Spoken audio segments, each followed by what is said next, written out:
Well, I believe that you have to build belief. Belief is like, there's an after school special belief where the mom says, believe in yourself, and that's all great. But there's also a built belief. And the built belief is one where you are constantly, like for me, I came from a bad place. How I build belief is through the daunting tasks I put myself through. So that's proof positive that I can. So it correlates. And that's how this piece of kid that I once thought I was built belief by saying, I was in 3 Hell Weeks. I went to Ranger School. I tried out for Delta Selection. That is proof, motherfucker. So whenever you think you can't, confidence comes from the thing that you built. You must build belief. You must build confidence. It can't be like, hey, I'm gonna knock that shit out. You gotta look over here and say, I can knock that shit out. It's belief, and it's built on what you put in to yourself. And one thing I was able to do was to dream. I was able to dream outside those 4 walls of that small town. And until you're able to really put yourself into that dream, but don't make dreams your master, that's where you truly become what you're destined to become. A lot of people sit back and they dream about being a sports figure, or dream about being a SEAL, or dream about being an astronaut, and all it is a motherfucking dream. They don't put the work behind the dream. That dream has become their master. When you become the master of your dream is when you say, I want to go be a Navy SEAL, and you say, okay, I'm gonna lose 106 pounds in less than 3 months. The dream was the one thing I thought about, and the dream was now gone. Now, what comes in, the dream goes away, and the laundry list of details and tasks come up. Gotta do this, gotta do this, gotta do this, gotta do this. That's when you become the master of your dream. So a lot of people out there dreaming. The brain that I was given as a child, it was easy to go home and think about what? How do I want to be a freak today? How do I want to show up to school today and be a freak? It didn't require me going home and opening a book up saying, it's going to take me all year to learn this page. So instead of learning that page, I learned how to become a character. And maybe that character that I created, that 300-pound insecure guy that used to fake it till I make it type of guy, let me become your friend. Let me lie to you until you like me type of guy. When you have any kind of any manhood, womanhood, a human being, a soul, a spirit I must have just this much pride, because that's exactly what opened the door for me. Because every day you were a character. Every day you were a clown. Every day you opened that Spanish book or that science book or English book, and you looked at it. It looked like foreign language, and you're saying, where do I start? Well, who do I start? And obviously it was necessary. The more I talk about it, it wasn't necessary, because what happened is I became haunted by the mere fact that this is my existence, and you got to live with that. I lived with it for a lot of years. And so I sat back and said, okay, all right, I know what this takes. And when you sit back as fucked up as I was, and I had a laundry list, a table like this of what I have to do to become just a human being that can make ends meet, that can make $1,000 a month just to get there. It was like, oh my God, dude, I'm 16, 17. I can't read. I can't write. And I'm so behind the power curve, and my brain is about being depressed. And my dad beat my moms at home, and kids are calling me nigger at school. And I'm like, oh my God, man, what the fuck do I do? And it wasn't like someone came around and said, hey man, you can do this. This is all me. So people know, where's this cold man come from? I'm not trying to be cold. It's the reality of my life. It's the reality of a lot of people's lives. And so, yeah, that had to happen for me to be haunted. To be haunted, to pull out, to extract the God in the day. That haunting is something that's still there today, because no matter how much you improve, no matter how much you change who you are, it's not permanent. You'll just wake up and say, oh my God, man, you're David Goggins. You break records. You do this, you do that. People don't know. How are you able to just be so hard? I never turn the fucking thing off, because once it turns off, I go right back to the David Goggins that is. And that's the guy that I'm constantly fighting every day. And it's a choice. Like, I never forget, I was on a podcast one time, and this dude goes, "You were blessed with a strong mind." Like, the hell are you talking about? I was blessed with a strong mind. That's something that you have to develop. You develop that over years, decades of suffering and going back into the suffering. That's why a lot of people who graduate Navy SEAL training, I talk about very openly all the time. A lot of guys don't want to go back into that water. Don't want to go back into the hard stuff. Maybe not anything hard in life. Once you get through it, it's like you become a POW.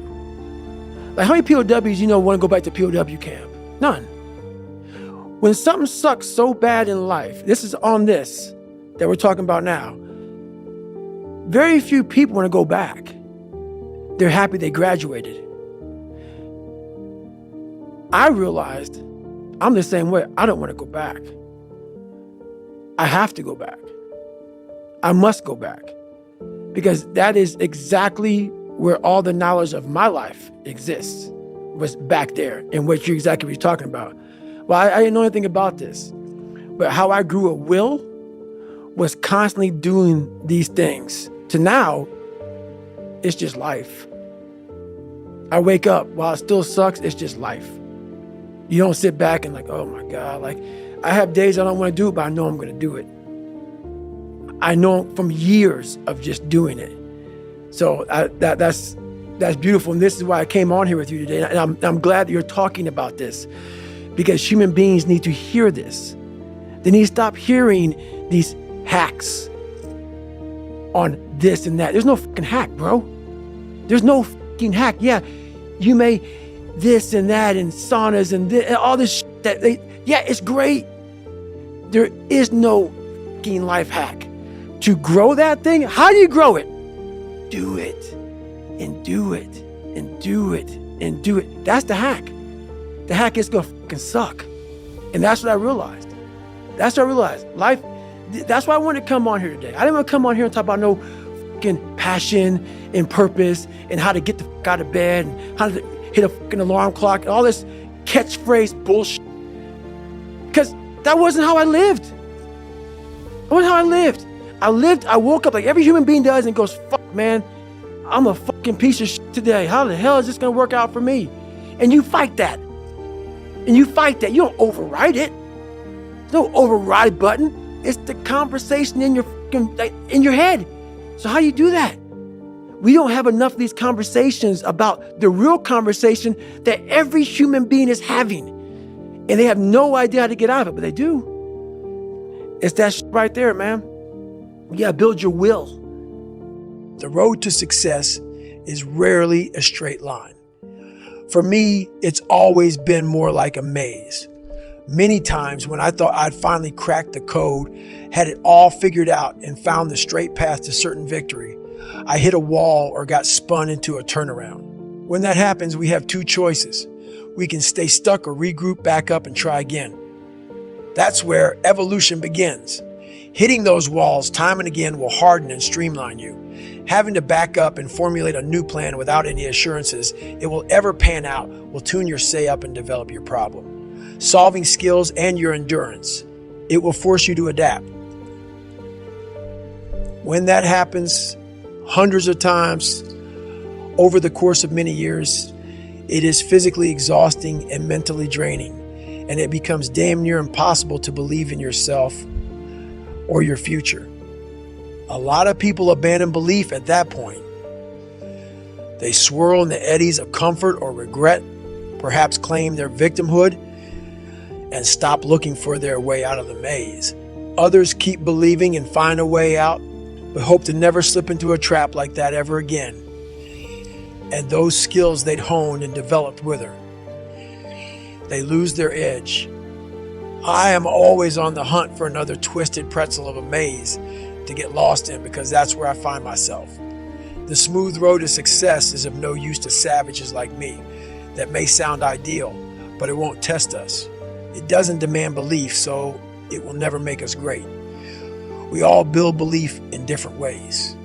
I clock countless hours in the gym where I log thousands of reps and run and ride my bike obscene distances to cultivate belief. Despite what you may think, I don't consider myself an ultra athlete because those races are not who I am. They are tools. Each one provides me a stockpile of faith. So when I get stuck in the maze of life like a broke down savage, I still believe I'm capable of achieving my unreasonable goals, such as becoming a smoke jumper at 47 years old, no matter what society or the good doctor says. I don't mean to suggest that you must run 100 or 200 miles to believe you have what it takes to get where you want to go. That's what I had to do based on the depth of the darkness I came from and the scale of my ambitions. But if you've lost it, you do need to find your way back to belief.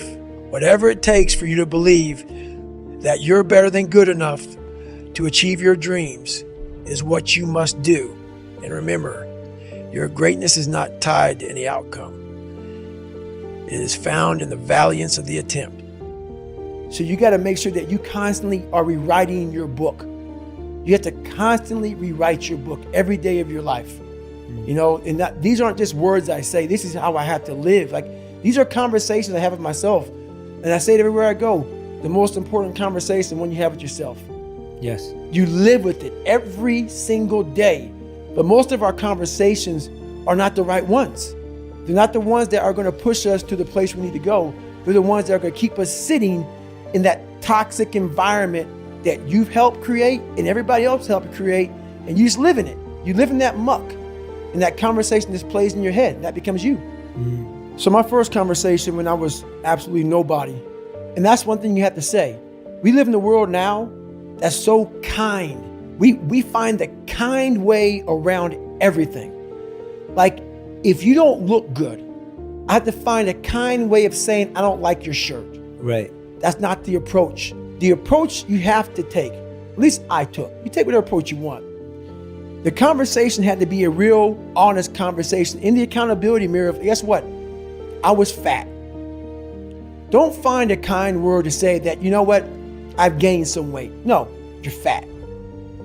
When I couldn't read, not like, hey, you know, you have a learning disability. No, I cannot read. I have a 4th grade reading level. I'm struggling. And sometimes I call myself stupid. Not in a way to put myself down. So don't take it like, my God, those are so hurtful. Yeah, they're hurtful. This honest. The conversation has to become an honest conversation of where you're at mentally. Where am I at mentally? I look like shit. I feel like shit. I'm falling behind in school. I'm lazy. My house is a mess. You have to look at what it is and call it what it is. Don't find words to make yourself feel better, because that's what. So we hang around people that make us feel better, that tell us what we want to hear, not what we need to hear. And so we stay away from those people. And we stay away from those people, like our internal dialogue becomes that kind, it's okay. It's not okay. So that's where it starts. It starts with that accountability of, it's not okay anymore. This can no longer be okay. And calling yourself out for exactly what you are and exactly how you need to fix it. That's where it starts.